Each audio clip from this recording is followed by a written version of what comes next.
It's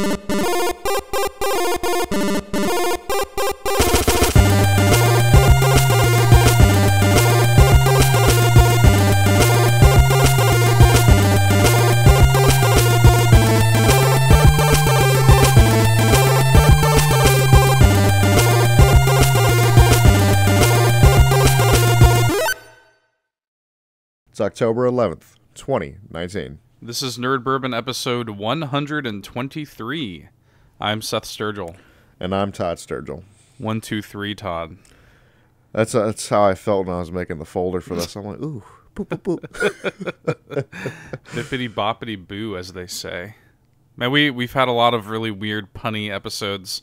Like last week, you're like, it's my birthday episode. Well, I feel like you can do that with like almost any number, honestly. Just try to like make some sense out of it. Yeah. Just for no good reason. Oh, Todd, I'll tell you what. It's been a long week. I've been frustrated. I'll tell you why I'm frustrated. Because I'm going a little bit of a tangent here. We like to open our shows with a good tangent. I like a good tangent. Let's go on a journey together. So, last Friday was Triple Force Friday, okay? For those who are not aware of that, it's some nerd Star Wars shit. Well, yeah, I mean, it's essentially, before the release of a Star Wars movie, they typically do an event called Force Friday, which is where they release all of the figures for the first wave. So, yeah. Anyway, it is nerdy Star Wars shit. And this is, The Rise of Skywalker is the ending of the Skywalker saga. There's a lot of Star Wars content coming this holiday. It's the kind of thing where it's like, I really, they're blowing it out. There's Mandalorian figures that were coming out, Jedi Fallen Order figures that were coming out, and indeed an entire wave of Rise of Skywalker figures coming out. So I'm like, okay, this is a big event, you know what I mean? And I already knew right out the gate, and I think I actually mentioned this last week. I already knew right out the gate that my Walmart was not going to have shit. Mm-hmm. Because my Walmart Star Wars section has always just been pathetic. I just, every time we go to Walmart, I go over there and I'm just like, can I have a crumb of Star Wars? Basically. What do they got, like, two or three figures? Oh, dude, they had, I swear to God, they had the fucking Jyn Erso figure there for, like, a year after Rogue One came out still. Yeah, your Walmart just does not update that sort of shit. Just the oldest figures that have never moved, that, like, they can't get rid of for $2, And it's just a nightmare in there. So I'm like, fuck it, I'm not going to go up there at midnight. Lo and behold, one of the toy action figure websites that I frequent, Big Bad Toy Store, they just posted fuck you the entire case of figures that were launching. They had them all. You can just buy the entire case. Now it was expensive, but I bought it. And now it's on its way to me now, and I just have all of the figures that were coming out, which I was planning to buy most of them anyway. So no big deal, right? We had to go to Alexandria for a little bit of a family emergency that I won't get into. Alexandria is a city that's about an hour away from me, and I it's a bigger city, a much bigger city than the city I live in. So I'm like, you know what? Surely their Walmart had some sort of event for Force Friday. Bro, it was even worse than mine. So you want me to tell you your problem? I expect too much and I'll get let down? No.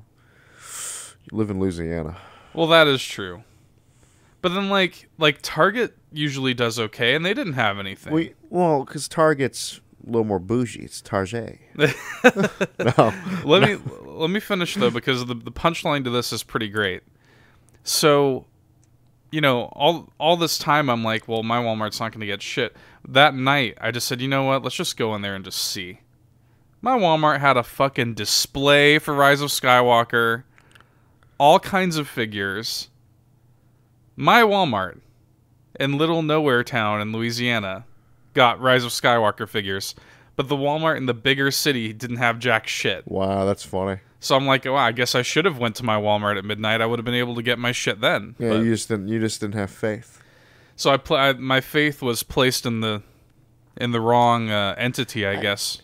I mean, you still gonna get your figures the way you got them, so it's like I'm still getting them. Still good. Yeah, it's I mean, all again, good. you can probably turn a profit on like getting rid of any of the figures you don't technically want. Yeah, which is what I'm gonna do. I'll just eBay those ones, and that's fine. It is what it is. But like, it's just I'm thinking about this whole situation. I'm like, man, like Hasbro continues to drop the ball with these figures. Like, I know you're not a big like action figure collector like I am, but even you would probably have to acknowledge that action figures are a cornerstone of Star Wars. Oh yeah, definitely. Like, Star Wars essentially created the collectible. Yeah. You know? Like, the idea of collecting action figures was essentially brought on by Star Wars in 1977. Yeah, because when I was younger, I had all those I had I had a couple figures when I was younger. Yeah, those like Power of the Force figures. Yeah, so it's like, fuck, man, like, this was a huge deal. And now Hasbro makes these figures. They're really great, high-quality figures, and they just don't distribute them properly. So, that was a little frustrating. But I'll tell you what, though, Todd, I am very excited for this holiday season. Because I tell you what, my Star Wars boner is beginning to erect itself once again. Oh, I know, sweet boy. It's getting to be time. I'm revved up for this holiday season. Dude, think about it. Next month we'll be watching The Mandalorian every week. We will be, and you know what? I was talking about that. I kind of want to do like a shots kind of like mini series where we just review each individual episode. Dude, yeah, I would love that. That'd be fun. So we're gonna be watching that. We got Jedi Fallen Order coming out. Then in December, we've got Rise of Skywalker. It's like, oh, yes. You know, backtrack. You got to call it by its true name. EA's Last Hope. No. Some real shit. And then I even was looking into Battlefront 2 recently, and they have made some huge quality of life adjustments to that game. I did actually like put in my disc and got all I have that all updated now, so I'm really excited to play some more of that with you. Maybe we'll have to play that after we get done with this. Because, dude, I was sitting there playing Heroes and Villains, and I'm like, God bless. All of the heroes and villains are unlocked now from the start. So you tried some of the newer guys? Yes. Dude. Yes. Oh, this is a tangent within a tangent. Dude, how's Dooku? Grievous is fun, dude. Grievous is fun? Grievous is fun. I like him a lot. You know I'm a big old Grievous boy. Like that makes me happy. Yeah, he's really fun. Like, he's honestly one of my favorite villains because he has this like spider crawl. Yeah. Where he just gets up in your shit and he's just like, I'm coming, motherfucker, basically. The only issue I have is no cloak. Yeah. I mean, animating that probably would have been kind of a nightmare.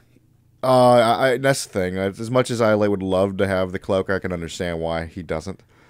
And then, I mean, maybe I'm wrong about this, but I think he does sort of take off the cloak when he's in battle anyway. Not the entire. I think when shit gets real, basically.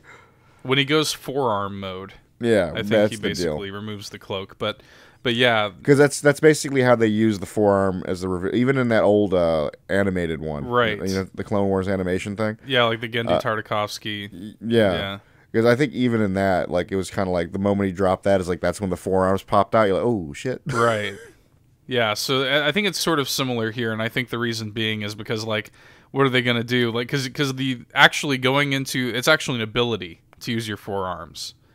So, oh god, you know how cool it would be for him to take the cloak off every single time. What? And then just like pick it up off the ground and then like put it back. I mean, how on about this? Only the first time. Only for the first time. I see. Just allow me to have that fashion for one ability. Briefly.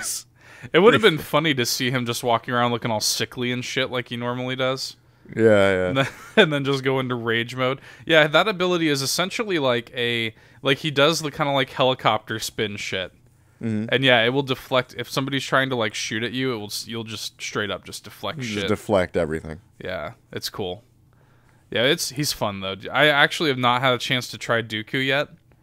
I played as Anakin, Obi-Wan, and how's Anakin play versus like Luke? To me, Anakin is basically just a better Luke. Like to me, Anakin is just like I mean, he is maybe a little bit heavier. I don't know. I haven't played as Luke enough to really gauge that, but I really liked everybody I played, and I like that you can just straight up spend money to get the crystals to buy the skins you want. I know you got one of the Clone Wars skins. Oh yeah, I got the General Kenobi skin. Yeah, like the Clone Commander Kenobi skin. Yeah, for sure. So, I've always loved that look with a little bit of armor on it and shit. Yes. Looks and by so the good. way, that's getting a Black Series figure. That's going to be a Walgreens exclusive. So Walgreens. Yeah, Walgreens of all places. Walgreens putting their fucking tipping their hat in. Yeah. So I'm gonna have to stake out my Walgreens and try to find that. So yeah. That's weird. Anyway, there's been a lot of Star Wars going on. I'm definitely looking forward to playing some more Battlefronts. They added like a co-op mode. Yeah, you know we're gonna have to fuck with that. They added, so actually I think it starts on the 11th, the day that this goes live. There's a in-game event centered around the co-op mode where if you kill like 150 enemies in the co-op mode, you unlock a Farm Boy Luke skin. That sounds easy. So I think they intentionally made that easy. Yeah. So yeah. They had previously done a similar event where you unlock a Princess Leia skin. I don't remember what it was, but so they're kind of like, all this to say that Battlefront 2 is really sort of restructuring itself. They're really doubling down. They're still updating the game really frequently, putting out huge content updates, huge quality of life stuff to the game.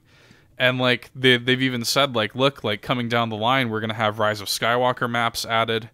So yeah, really cool. Like really cool that they've turned that game's fortunes around. Looking forward to playing some more of it.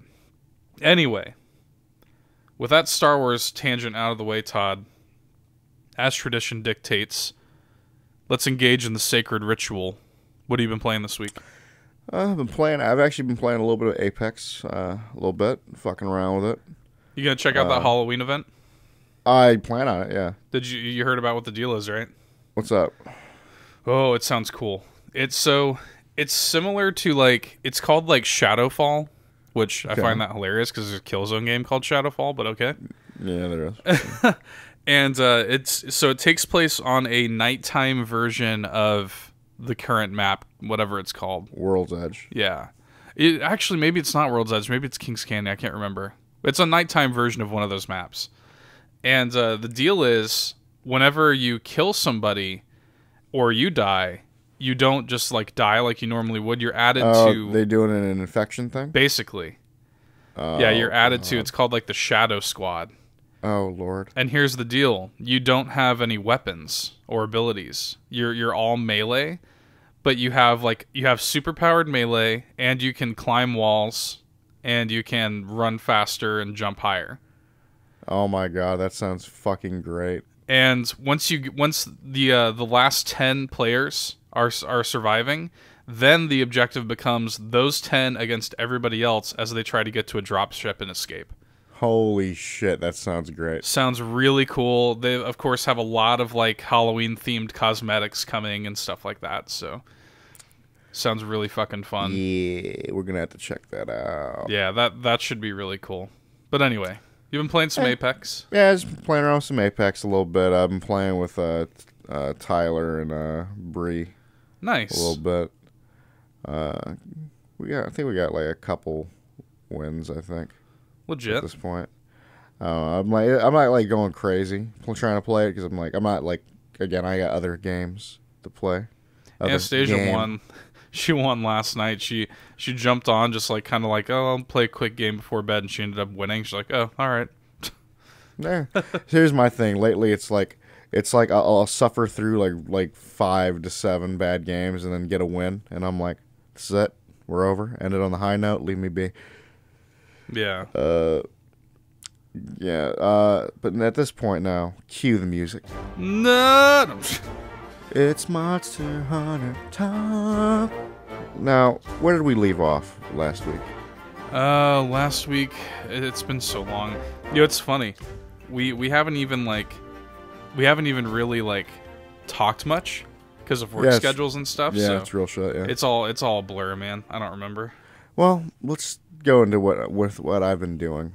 I've been in the grinding lands. Yes, I do think you mentioned that. Yes, I've been doing the grinding lands, and I guess actually people are. I guess they mentioned that they've been hearing our feedback. I got like because I guess people are like, bro, the guiding lands is a little. Honestly, my only issue with the guiding lands is the fact that leveling up areas de-levels the other. I think that's a little bullshit. That is stupid. Why I'm would not that be? it's the way it works. I'm not a fan of it. Personally, I wish I don't see why if you really just take the time. I got no issue taking the time to level the zone up. It's the fact that I shouldn't be losing the levels. That's my personal problem with it. I'm wondering to see how they go about because I know some changes are supposed to happen soon. I read about that. They're actually, I think, with the Rajang update, they're changing some stuff to that, and I think they're actually making it so that you can craft layered armor, right?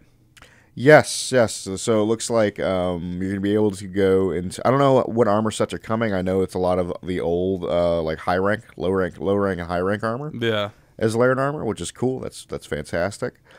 But yeah, they're gonna be able to most of I think the materials you're gonna need are gonna be in the guiding lands, which is cool. That's I mean it's not quite transmog, but you're getting there.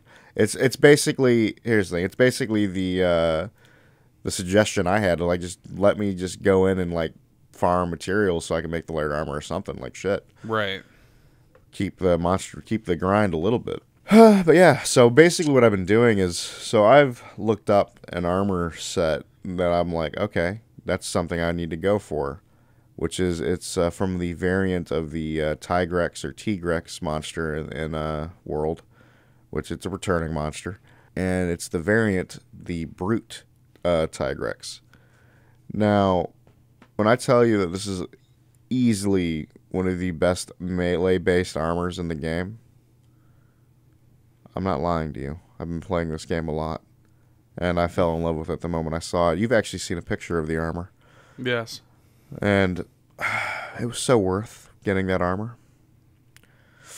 Because of one thing. I told Tyler that this week he was going to hear me singing the praises of free meal level 3. The free meal is always nice. See, free meal's always been nice. At its base, 25% of time. I thought the 25% of the time was a lot.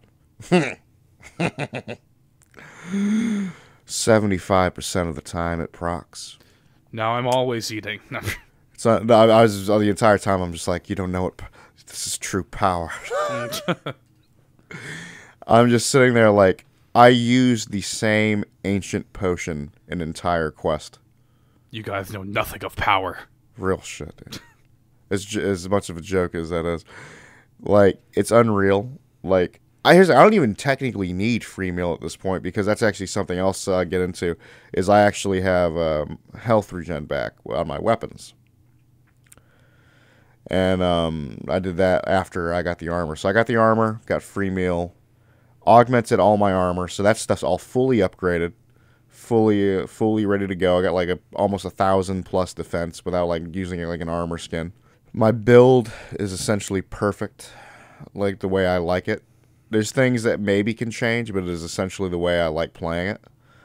And now, after that, to do that, I had to level up the rotted area of the guiding lands all the way up to level 6. And to do that, I had to farm. I had to go into event quests that give me more master rank just to level it up quicker. Is I had to get to master rank 70. So at the moment, I'm master rank 80 something.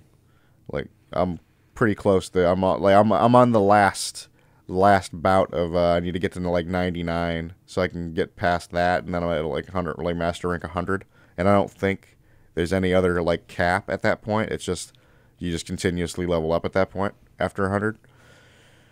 But farmed my ass to 70, did that, got my weapons, got my my armor, augmented that, and then the goal became to augment my weapons.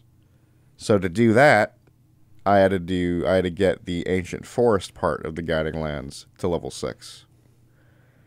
And fight, without a doubt, one of the toughest fights I think that I don't even know if he's that hard. It's just he's dangerous. He hurts.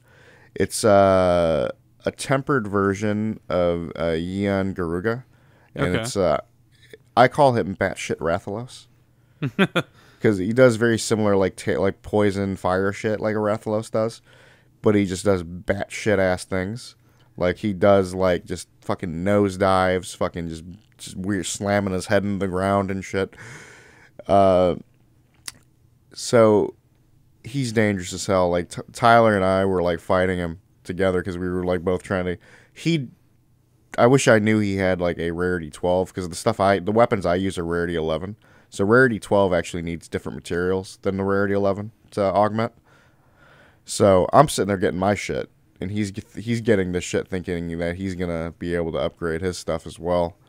But no, the shit he's gonna get is gonna be a little later. I think he needs to get to like level 7 guiding lance to even augment his shit, which is after 99.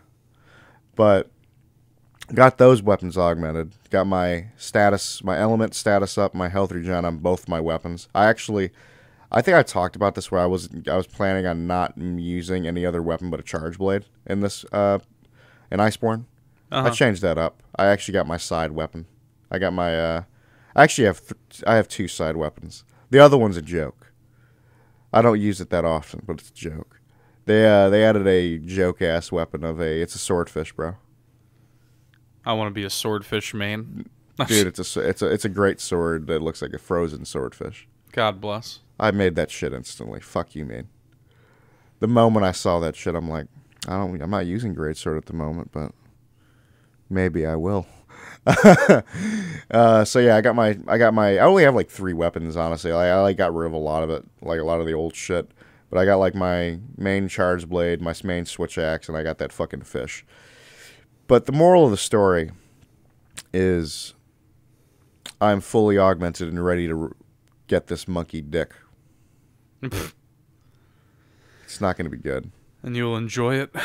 It's not going to be good, but I am more prepared than Tyler is, I think, at this point. Unless, I don't know, we'll see. Hopefully he's prepared by the time the shit go, by the time the title update goes live. When does it go live? I think I'm reading shit that's technically going to go live today. Oh, wow. Like technically going to go live today at the time of this recording. Wow, okay. At like 7 or 8 p.m. So it's soon, whatever it is. Yeah, so I might actually play a little bit today. That'd be cool. But obviously I can't talk about it now, but so next week it's going to be a little more, Monster Hunter Talk's going to be a little more in depth talking about the new title update. I'll get more into like the changes that the title update brings and all that.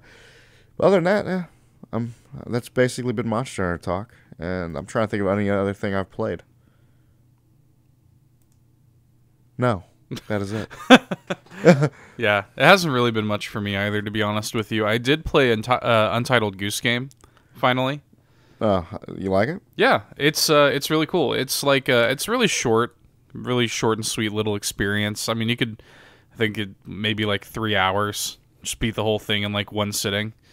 But it's a funny little puzzle game where like it's funny because like you really are just this like shithead goose, and you're just ruining people's lives.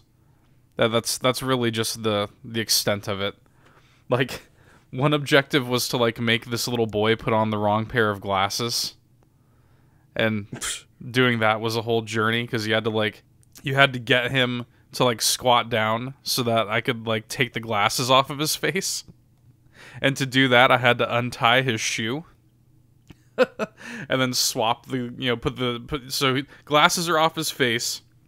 He's helplessly searching around, like trudging through a puddle of like muddy water to get his glasses. Then he picks up the wrong pair. And then there was another thing where I stole his like toy and put it on display on the marketplace, so when he tried to get it back, the woman that ran the market charged him for it. So it's like make this little boy like buy his own toy back. So you're just a goose just terrorizing people doing really shitty things. God bless. I've seen gameplay and it looked entertaining. It is. Anything. It definitely is. And there's an entire button devoted to just like spreading your wings, and it does nothing. But it's just simply just to go like, what, bitch? What? Just to like spread your wings and like approach people and honk at them and shit. It's pretty great. It's fun. We've had a good time with it. My wife and I have kind of been playing it together. She's kind of been watching me play, and it's fun. And there's actually more to do after you beat the game. There are more objectives, and like the world kind of opens up a little bit where. So the way the game is structured is like it's all in one seamless area, but there are definitely like levels in air quotes. Like they're connected, but it's like this is the the garden section, this is the pub section, this is the so but and then they all have their own kind of like unique objectives. But after you beat the game, additional objectives come up that require you to interact with all of the different locations and kind of mix and match them a little bit. So it's interesting. There's actually more game there than I thought there would be, but to just do a simple playthrough, it's real quick and easy, and it's got a good art style and a cute little soundtrack, and it's a lot of fun. And I think it actually topped the digital sales charts on the eShop recently, which was hilarious.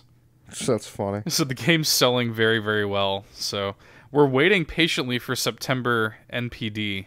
Yeah, I'm going to be curious to see how that falls. And then once we get October's, it'll be funny to see if Goose Game ends up on either of those NPD lists. It'd be great. But that's about it for me, though. That's really the only game I've been playing. I mean, like I said, I dabbled in some Battlefront a little bit. Nothing too crazy. I'm still chipping away at Control. I really want to beat that game. My goal is, so I'm almost done with my 100% playthrough of Link's Awakening. Chipping away at that. I would really like to beat that and beat Control before Luigi's Mansion comes out on the 31st. So that way I can play Luigi's Mansion for 2 weeks, and then Fallen Order and Pokemon come out. So that's kind of my plan. We'll see if I'm able to do that or not. Especially since Control is like the kind of game where if you put it down for a while and come back, you're like, what the fuck was I doing? So I've only been able to play it like maybe once a week or something like that here lately. So when I pick it up, I'm like, I have no fucking clue where I was or what I was doing. So it's been challenging. It doesn't help that the map in that game sucks. But anyway, that's really it for me. Nothing too crazy this week. It's funny, dude, because I've been working and stuff and had a lot of stuff going on, both with this podcast, the other podcast I do, some of the businessy stuff that I've been doing regarding our pins and stuff. Yeah. So it's been kind of busy. D&D writing. I'm a busy boy this week, so not too much gaming time. However, we do have some news if you would like to move in that direction. All right, let's do it. Todd, it was revealed during a Marvel Games panel at New York Comic Con this week that Kamala Khan, Ms. Marvel, will be playable in Square Enix's upcoming Avengers game. You happy about that? I mean, I'm indifferent. I know you're a big Ms. Marvel fan. She's a giant, like, whatever character to me. Like, I guess it's cool. I've never been a big fan. She's got a huge fan base, man. Huge. I mean, I respect that. I do. She's never done anything for me. I respect it too. I'm gonna be completely fair though, and admit that I've never really given her a chance, because like, you know what? Maybe that's what it is. Yeah. I'm not completely disinterested. I've heard that her book was good, but I just haven't read it. Everything I've ever seen, I'm like, I just have no interest. I'm just like, whatever. Yeah, I've just never read it, so I'm not gonna lie. I'm not gonna. I mean, I've seen the gameplay with her like powers and shit. I think they look good in game. Yeah, I think she looks like she's gonna be fun to play. I just don't know that much about her, so I speak from a place of ignorance when it comes to her. Now, if you want to start talking about Squirrel Girl, I'm all about Squirrel Girl, but she's not gonna be in there. So the original trailer for this game featured female narration, if you remember. No, dude, here's the deal. I before they even here's the deal. This has been a thing. People have known about this even before the official thing.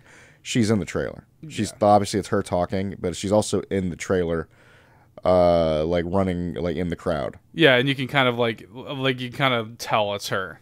Yeah, like they showed her a little too prominently. You feel me? Right. Yeah.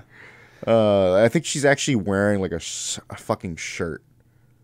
That's probably true. It's been so long since I've seen it. But yeah, that's still, obviously she's inhuman, and that's the whole thing. They released that fucking, was it Terrigen? Yes. Yes, it's interesting because this new trailer with Kamala, like, it shows her kind of confronting, like, Bruce and Tony, and yeah, it seems like she's got evidence that the events of the game's opening were a setup. And, like, the creation of the Avengers and the death of Cap and stuff like that, or the supposed death of Cap anyway, was all a setup. So, really kind of, I think, an interesting angle to take with her, and I think she looks fun. I think she looks fun to play, so we will definitely see what the deal is. How do we feel about this game at the moment? I don't know how to feel about it, to be honest. Cause that's kind of still where I'm at. Like, I'm like somewhat interested, but more of just like, I don't know. I like what I've seen of the game, like the trailers and stuff, but people who actually got to play it were like, it's not that great. So I don't know. I think I'm going to have to wait until the game comes out to really get a final read on it. I mean, it's not that far out. It comes out in May 15th, 2020 is the release date on that. So I guess we'll see. I mean, I want to be excited about it. I like the cast. I think graphically it looks really good. I think the gameplay looks solid. I don't know. Yeah. Keep my eye on it one way or another. That's kind of where I'm on it, like at it. I just keep my eye on it, hope it's good. Yeah. So I wonder this right here strengthens my argument here. So World of Warcraft is introducing some new playable races. Did you hear about this? No, I didn't. So they've got a big free update coming out. It's called Visions of N'Zoth, and it's adding 2 new races. There's kind of a little fox race called the Volpera, and that's going to be a new race for the Horde.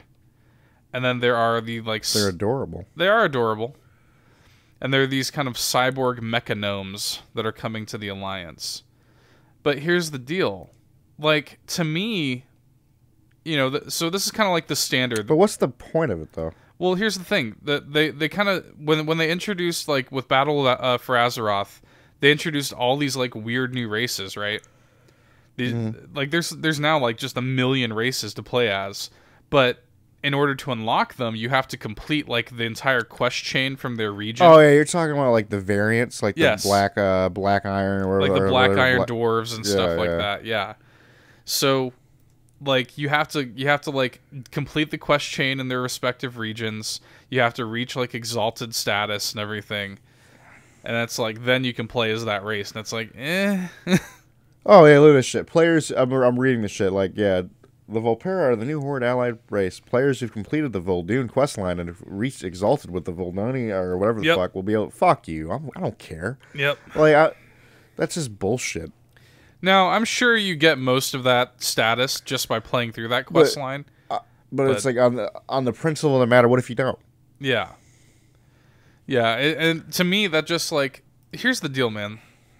Playable races used to be a big deal in WoW. Like, when fucking Burning Crusade came out, and all of a sudden there were new races, it was like, what? Yeah, shit. It's a literal game changer. Literal game changer, and everybody wanted to play as Blood Elves, and everybody wanted to be Draenei, and now it's like they just, like, threw darts at the map and just were like, the Black Iron Dwarves, play as that. These fox fuckers, play as that. Here's a fox here. You hear about Mechanome. Yeah, like, I don't know. It just, I know I know the game is long running and they're struggling to come up with exciting new ideas, but this just doesn't do it for me. I think it cheapens the races. I always really loved and respected, like, the kind of, like, solid, tried and true list of races. Like, WoW, when the game originally came out, there was only, I think 6 races for each faction. Mm-hmm. And, like, they grew off of that. But, like, even still, they didn't get too crazy about it until Battle for Azeroth. So, I don't know, man. And then, like, when the Pandaren came out and they were kind of like a neutral race, that was weird. I mean, it's weird how they handled that. Like, I mean, they handled it in a way of where, like, there was, like, 2 sets of, like, belief systems with the Pandarans. Yeah. Or some shit. So that's, like, that one's belief went with the Horde. That one belief went with the fucking Alliance and shit. It was weird. So I don't know. This just doesn't do anything for me, and it just strengthens my like complete distaste for modern WoW.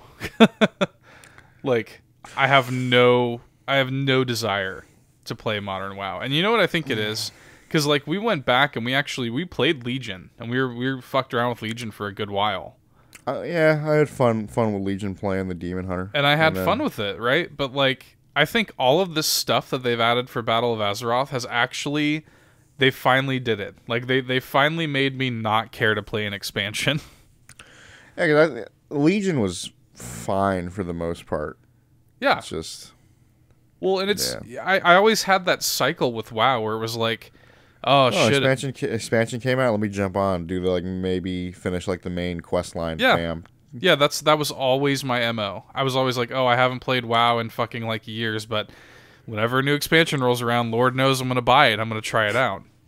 But... Battle for Azeroth, I have no interest whatsoever. Again, they finally did it. Oh, I think it's a lot of it stems from just like, I just feel like the storyline for it was just boring, like seemed boring to me. Storyline for it didn't really go anywhere. They've done all this weird stuff. I don't know, man. I think didn't the whole shit with like Sylvanas end recently? Oh, that's what I read. I didn't really like give a shit to actually look into it. Yeah, I haven't dug into it either. But it's, you know, it is what it is. I mean, look, they've got their fans still. I'm happy for them. It's just not for me anymore. For me, it's like I'm just gonna play WoW Classic at some point.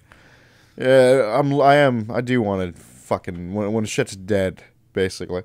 Oh, we will be jumping into that. Yeah, that will be a thing. I already know. It's gonna be a thing. I'm looking forward to playing that. But you know, that's neither here nor there. But that's a little bit of WoW news there, further strengthening my my total lack of fucks. So this was interesting, and I sort of, you know, I predicted this until E3, and then when E3 rolled around, I was like, I guess I was wrong. But no, Doom Eternal has officially been delayed outside of its original November 22nd release date. So yeah, the game is now coming on March 20th, 2020. I'm fine with it. Yeah, I mean, to be honest, I'm probably still not going to play it. I will play it. Here's the deal. March is probably even worse than November in terms of game releases. I mean, probably less for you. I'm going to say it's probably less for me, but... Think about March has got Watch Dogs Legion, Final Fantasy Remake. It's got Animal Crossing, which, by the way, is on the same day as Doom. And, like, 2 weeks later, Cyberpunk comes out. So, Ooh. It's like, yeah. Three games in there, technically. It's Crossing, Doom, and then Cyberpunk for me. So I'm just not I'm just not going to play it. I might have to wait on it. My damn self, just off the strength of Cyberpunk. Yeah, so this news kind of comes by way of a tweet from the official Doom Twitter account. A few kind of other tidbits of information on the announcement include that the Invasion mode, which is a mode that allows you to enter other people's games online as a playable demon, kind of like Dark Souls style, is still going to be coming to the game, but it is now coming post-launch. And the Nintendo Switch version of the game will also be coming post-launch. And Doom 64 is now a pre-order bonus for the game. So they kind of jumbled that all into one big news update on Twitter. And yeah, it was funny because at first it was like, hey, Doom Eternal delayed. I'm like, oh, cool, maybe now I'll play it. It's coming out the same day as Animal Crossing. Yeah. Never mind. I guess that's not happening because Animal Crossing is going to take over my life. So, yeah. Sorry, Doom. You just can't find a good place to release, can ya? Why not put it in, like, you know, January? Or even February would be better than March. Like, at least if they released it in February, your only real competition at that point would be, what, The Last of Us? It's like the only game coming out in February. Yeah. I mean, that's... As much as I don't think that game needed a sequel, that's pretty big competition, though. Not for Doom. I don't think that's the same audience. I don't think that Venn diagram overlaps that much. So, but when you're talking about, like, Doom versus, like, Cyberpunk... That's a little... Yeah. That's a little weird. It's a little weird that you would put that game in close proximity. But it is what it is. And you know, it's funny. Somebody made the good point that I saw on Twitter is like, what does this mean for the launch of Google Stadia? Because they use Doom Eternal as one of the flagship launch titles for Stadia, and now it's not going to be one of them. So, as if Stadia needed more avenues of failure. just piss on. Just it'd be funny if like Stadia never happens and just nobody says anything about it. Yeah, as if Stadia needed even more exciting avenues of failure to go down. It's like now, fucking Doom isn't even going to be out for it at launch. Yep. So it's like, hey, you can play Assassin's Creed Odyssey, the game that's like over a year old. You can play that on your Stadia. Have fun. So, you know what? It's a bummer, dude. I talked about this last week on the show. New York Comic Con has come and gone. We still no word on the Batman game. What the fuck? Like, we know it's a thing. Where is it? Like, it's all around us, Seth. No. Much like the Court of Owls, it waits in the shadows. At this point, I think it's going to be one of two things. It's either going to be a completely innocuous, like a Game Informer cover story or something. You're just going to wake up one day and you're going to see it was announced. It's either going to be that or it's going to be at the Game Awards. I think it has to be one of two things. Like, I don't think at this point there really is no other major show that it could be announced at. Or really major event that it could be announced at. Because I remember I was like, okay, like State of Play seems likely. State of Play came and went. Oh, well, they must be saving it for New York Comic Con. New York Comic Con came and went. So, at this point, I think it's just going to be either like a completely innocuous time that they'll announce it, or it'll be at the Game Awards. So I guess we'll see. Either way, I'm ready for some Batman in my life. Todd, you want to talk about Pokemon? Not if it doesn't have the information that I want. No, you know it doesn't. You know it doesn't. You set yourself up for failure. Yes, so a new Pokemon was revealed this week, Todd. The Pokemon Company hosted a mysterious 24-hour live stream that eventually teased the existence of what we assumed was a Galarian Ponyta, and then later, Galarian Ponyta was not only officially confirmed, but was revealed to be the exclusive for Pokemon Shield. Very well. I will have you. So, yeah, there are multiple exclusives for both versions of the game, but this is kind of piggybacking off of the reveal of the Sword exclusive Sirfetch'd from a few weeks back. So we get Sirfetch'd, you get Ponyta. So, and she's fucking adorable. Did you see the design? Yeah, I'm looking at it right now. Absolutely adorable. The fans love her, and I think now it's funny because it's like, oh man, which one do I choose? I mean, I was always going to go for Sword, and you were always going to go for Shield, but the people that were on the fence have a tough choice now. You know? So we actually have got some information about Galarian Ponyta from the official website, just the exact same way they did for Sirfetch'd, basically. So for starters, interestingly, Galarian Ponyta ability is interesting as fuck, dude. Super interesting, and I'm definitely going to get to that. But it is a straight psychic type, which is interesting. Because we sort of assumed that it was going to be a fairy type. I speculated way back when Sirfetch'd came out that maybe it was going to be a ghost type. But no, it is straight psychic. And the bio on the official site says, Galarian Ponyta has been found in a certain forest of the Galar region since ancient times. It is said that they were exposed to the overflowing life energy of the forest over many generations, and this is why their appearance became unique in this region. Galarian Ponyta can absorb the life energy of the surrounding atmosphere and store it in its mane. It seems that Ponyta's mane will become more colorful and even emit a sparkling glow if there is a lot of energy around. And so yeah, as you alluded to, it does also have an exclusive ability called Pastel Veil. And yeah, it prevents it and its allies from being poisoned, and it can even cure the poison status effect when it enters the battlefield. That's fucking interesting. Really cool. That's going to be a really nice fuck you.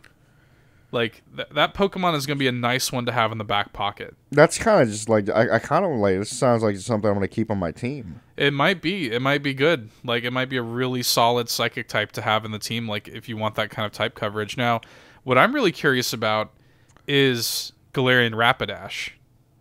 Yes. I want to see what the deal is with that. If it's going to have like a type combination, is it going to be like a psychic fire or something like that? Or I'm really curious to see. And is it going to maintain the pastel veil ability in that case? So, well, I'm definitely curious to see how that goes. Because that's going to be the sort of Pokemon, like I said, it's going to be really nice to have that in the back pocket. Instant poison cure, prevents any poison effects. Because there are some strats, there are some like party compositions that rely on the poison effect. Mm-hmm. So that's going to be really interesting. We'll see how that works. I really like how, for all the bitching that people have done about kind of the reduction of the Galarian Pokedex and stuff like that, I really do think that it's going to pay dividends for battle strategies.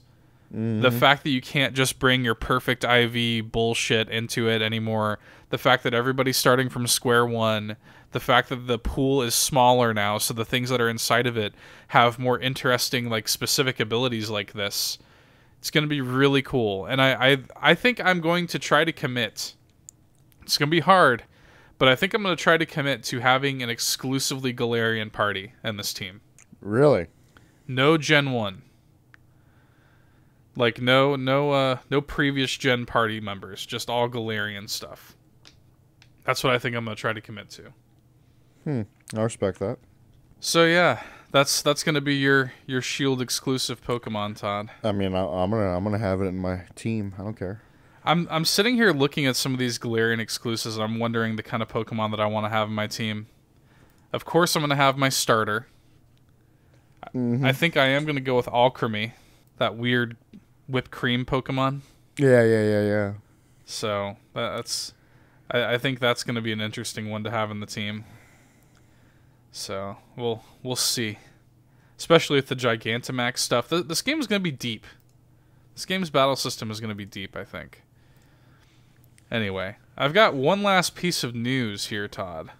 But it is a pretty big one. I think there's a lot of fat to chew with this because unexpectedly, I was sitting there thinking to myself, this is going to be a light news week. No big deal. Then everything changed. Yeah. This is going to be kind of like a light, breezy news week. Nothing major going to happen. And then Sony decided they just wanted to, out of the blue, reveal some details on the PlayStation 5. So, yeah. Let's talk about that. We got some significant light shed on the PS5 this week. This isn't a blog posted on Wired, and they kind of, revealed some solid details that we didn't already know. Now, we already did know some things about the PS5, but this is kind of the first, official kind of reveal of it. So let's just go over some of the bullet points here, and we'll stop and talk about it. So, first things first, the system is officially called, wait for it, PlayStation 5. No shit. Fucking mind-blowing. There were some fans that were like, oh, I think it's going to be like a modular system, and it's just going to be called the PlayStation. It's not going to be called the PS5, blah, blah, blah. So, it's like, yeah, no, it is. It's PlayStation 5. And it will be out in time for holiday of next year. This was something, I've been saying this for years. Holiday 2020, take it to the bank. It's now been confirmed. Xbox came out and said that Scarlet is coming out in holiday 2020. Now we know PS5 is also going to do the same thing. So I'm telling you, the trifecta is going to be PS5 and Scarlet in holiday 2020. And then either also holiday 2020 is going to see the release of Breath of the Wild 2, or it's going to be spring 2021 with Breath of the Wild 2, and at that time, for launch day, they're going to have the Switch Pro. That's going to be the trifecta there to set up the next generation. So, yeah, again, I've been kind of on this soapbox about this for literally the past 2 years, so no big surprises on the holiday 2020 date. But the console is going to have a solid state drive, which we also kind of knew. Yeah, yeah. From what we're kind of understanding, a big focus with the PS5 is going to be just booting things faster, running more smoothly, and loading games extremely quickly. And we'd even heard some rumors going back months now that part of the marketing push for PS5 is even going to be the idea of either minimal or no load times. And they actually showcased Spider-Man PS4 running and just swinging from like with no like brakes at all, just like just loading the city seamlessly. So that'll be really interesting. Obviously, solid state drives are just much faster than hard drives. The interesting thing about that to me though is like solid state drives are typically much more expensive than like a typical hard drive. Yeah. So like if you're gonna have, let's say that they're gonna have like a 1 terabyte solid state drive, right? Mm-hmm. I'm assuming it's gonna have to be more than that. If it's gonna be I'm assuming it's gonna be more than that. Just a 1 terabyte. I'm looking at this right now on Amazon. On sale, a 1 terabyte solid state drive is $130. Mm-hmm. It typically is listed for $200. So then the thing is, that's just one aspect of the console, and it's that much. And that's just one aspect of the console. So I'm kind of curious. And of course, they get these parts at a discount because they're making them in bulk and stuff like that. So, but I do wonder, like a 2 terabyte SSD here is on sale here on Amazon for $279. So if these consoles launch with a 2 terabyte hard drive, which they may need to because the games are going to be larger, then I mean this is going to be a pricey little unit. I'm kind of thinking. I mean it's going to be. I think it is going to be pricey, but it's also one of the things is like maybe they're willing. I don't know. I doubt Sony will be, but to take more of a bite. I just can't imagine a reality.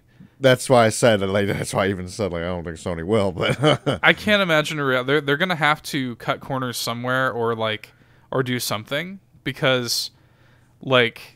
They cannot get on that stage and ask for $600 again. Oh fuck no! They can't do that. I think $499. I don't think I'd. What did you say? $499. I think $499 is the top. That's the absolute top. I think It's funny. It's like $100 more is like enough to where I'm like no. Oh yeah. $600 is a big ask for a lot of people. That's the thing about like console gaming is like it's supposed to be this like quick, cheap, easy option for players. I mean, you can't get up on that stage like everybody that infamous $600 PlayStation 3 launch price. You know what I mean? And that completely fucked them back then. So I just don't think you can get on that stage and say we want $600 for PS5. I think $499 is probably, given what we know, I think between $399 and $499 is probably likely. I don't think it's going to be any less than $399. I think both Xbox and PS4 are both going to come in at least $400. So we'll see. We will see. I'm assuming that we're going to know about this probably at E3 next year. If they even go to E3. Who knows? Lord knows they skipped it this year, so maybe they'll just do their own fucking event. But anyway, we do know that the PS5 will still support physical games. Again, just not quite ready to abandon ship on that yet as a society. But physical media will be released on 100 gigabyte 4K Blu-ray discs, which also implies that the PS5 will play 4K HD Blu-rays, which it fucking better. Because it makes no sense that the PS4 Pro does not. So, yeah, that'll be a thing. As was the case with the past generation, physical games will still need to be installed before playing them. Although, interestingly, it sounds like the PS5 is going to allow players to be more modular with their game installs. So, in other words, you can choose to install or uninstall things like single-player or multiplayer individually. Oh, that's interesting. So, you can come in, if like you don't give a shit, like, I never played the single-player for Battlefield 5, right? So I could come in and I could just say, I just want to install the multiplayer. That's all I want to play. And you can just do that. And just not have all the single-player data clouding up your hard drive. So that's really cool. And we've seen kind of games experiment with this. I'm a little surprised that more shooters don't just, like, honestly, I feel like that should be an option just for all shooters. Just give me the option to simply install like one or the other or both. I just think that makes too much sense. I mean, the closest thing they do now is like they ask which one would you want downloaded first. Right. Yeah. So now they're taking that a step further. We got some interesting developments here about the new controller. which I know you saw a fake mock-up that was making rounds online. You were like, I hate the controller. I was like, bro, no, don't worry. Don't worry. Oh, but that shit ass. No. We about to talk about that haptic feedback? Yeah, so that's certainly part of it, but one thing that will give you a little bit of peace of mind, if you actually read the Wired article, so the new controller, we presume it's going to be called the DualShock 5. They have not officially revealed it, but according to the Wired article, I'm assuming they put hands on it because they say that it actually feels very similar to the DualShock 4. That's all I need to know. So you'll be happy about that. It will include speakers, and yeah, the controller sports a few innovative new features. So adaptive triggers allow developers to program different levels of resistance in the controller's triggers. So the idea is that this is going to make something like firing a bow feel different from firing a gun. Oh, I like that. Yeah. So little things like that, or pressing the pedal to like drive a car is going to feel different from firing a gun. Yeah, you had to put a little more pressure on the trigger or something. Right. I like that, though. That's cool. So, and then further on from that, it seems like they're integrating kind of their own version of the Switch's HD Rumble features. So, the improved haptics that you were talking about, they should make the player feel like different kind of textures as they're playing the game. The grass. Yeah, they want you to feel shit like that when you're walking through the grass, or like trudging through the mud, or like the slipperiness of like walking on ice. They're leaning into that. So that's interesting. I mean, I'm a big fan of HD Rumble on the Switch. So if it's gonna be as impressive as that, I'm happy. There's some games that are really enhanced by HD Rumble. So, and then blessedly, thank God for this shit, the controller will also be included and charged with a USB Type-C charge cable. Thank you, Jesus. It's 2019, folks, or it'll be 2020 by the time this releases, so we need USB Type-C, damn it. I could slow clap to the end of the episode because of that. So, and then last little bit here that we can kind of get out of this. So, the first studio to be confirmed as a PS5 developer is Blue Point Games, the makers of the 2018 Shadow of the Colossus remake.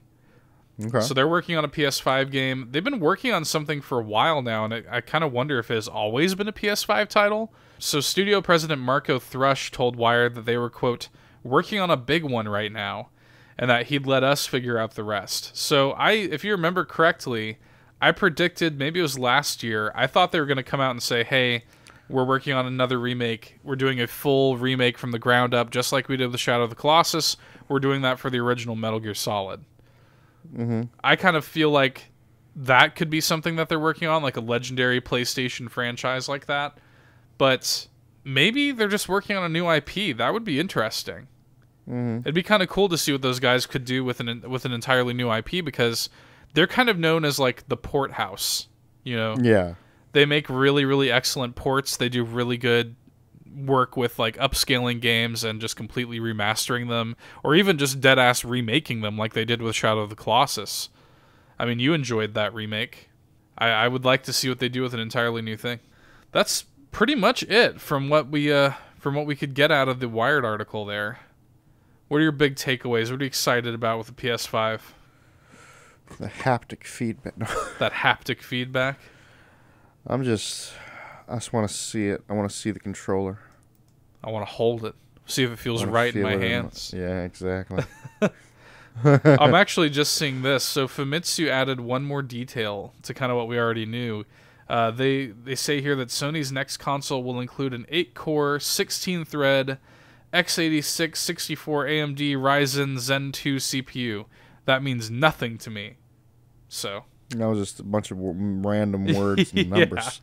But no, apparently, so we kind of already knew that the console was going to include a custom AMD Ryzen CPU, but we didn't know kind of what exact specs it was going to have. But evidently, this kind of brings it in line with AMD's current kind of like mid to upper tier processors.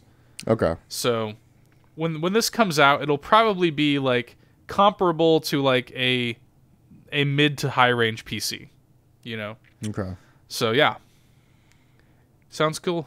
Sounds good to me. I'm looking forward to seeing more on the PS5. I don't imagine we're gonna have to wait too long to hear more about this. So New consoles, Todd. It's exciting. It's an exciting time. It's not exciting for my wallet. Shit. Tell me about it. You ready to drop that grand, bitch boy? I swear to God. Ready to drop that grand? Do you think... Let me ask you this. So, you know, PS5, that's obviously going to be a no-brainer. Xbox 2, whatever they end up calling it. Realistically, what do you think they're going to call it? X box. I don't know. That's another thing. People are like, they'll just go back. They'll just call it Xbox. I'm just like, I don't know, man. A lot of people, and I think there might be a little bit of merit to this. Before they revealed Halo Infinite, a lot of people thought it was going to be called Xbox Infinity. Yeah. So I'm kind of coming around to that. I kind of like that. And it's like, okay, Xbox Infinity, Xbox I, or whatever you would call it. And then it launches with Halo Infinite. You know, I think that kind of makes sense. So maybe. We'll see. Anyway, those two are launching. Next holiday. Are you buying both of them at launch? That's up in the air at this point. Well, you know Microsoft's going to give you a reason to buy it at launch. I know. You know they're going to come out swinging that dick. I know. You know Sony's going to come out swinging that dick. I'm going to be cowering in the corner with two dicks fucking in my face. But here's the deal. At that point, are you going to feel compelled to get a Switch Pro? I don't know if I'm going to be compelled. I don't think I care enough. That's what I'm saying. I mean, you like your Switch, but it's not like my main thing. Like I don't like go. I mean, do I play my Switch? Of course. I don't think I need a Switch Pro though. Right. Like you're happy with your Switch, but you're not like a hardcore enough Switch player. Here's the deal. This is gonna get like Microsoft and PS4 are like swinging schlongs at me. Yeah. The Switch is not. Well, let me ask you this. So if they come out and they say, like, yeah, you can play Breath of the Wild 2 on your Switch. It's gonna run at like 30 frames. But you can play it. Like, it's gonna basically run like the original game did. You can play it. But if you get a Switch Pro, it'll be like a smooth, no frame drops, 60 frames per second. That stuff doesn't bother me. So that doesn't bother you, okay? Yeah. See, because it does for me. If I can find a way to like improve the performance of a game like that, that's like, here's the deal. Breath of the Wild, of course, we talked about it ad nauseum on the show. One of my favorite games of all time. If there was a hardware that I could buy to make me like be able to play that game perfectly, it already runs just fine on Switch, but like if it would eliminate the frame problems and make it run at a solid 60 frames like Switch Pro, like I'm on board for that, you know. So they already got me with Switch Pro. Of course, I'm a hapless, hopeless 10-year-old anyway. I always buy those hardware revisions. Can't say much though because I bought a PS4 Pro also, so I'm just a shill in general. Well, PS4 Pro is too good to not get. Even that though, I mean, if you think about it, the upgrades are pretty marginal. Shut the fuck up, bitch. And they certainly didn't help us with Borderlands 3. So. No, that's not the Pro's fault. I know. Anyway, that's all I got, Todd. You got anything else you want to add before we wrap it up? I think that's about it, man. All right. Thanks for listening, guys. We'll see you next week. Get fucking dunked on. Bye. See ya. Hey there, thanks for checking out another fantastic Nerd Bourbon video. If you like what you saw and you want to see more, be sure to go ahead and subscribe, leave us a like, drop us a nice comment, or I guess a mean one if that's your prerogative. But until next time, get dunked on.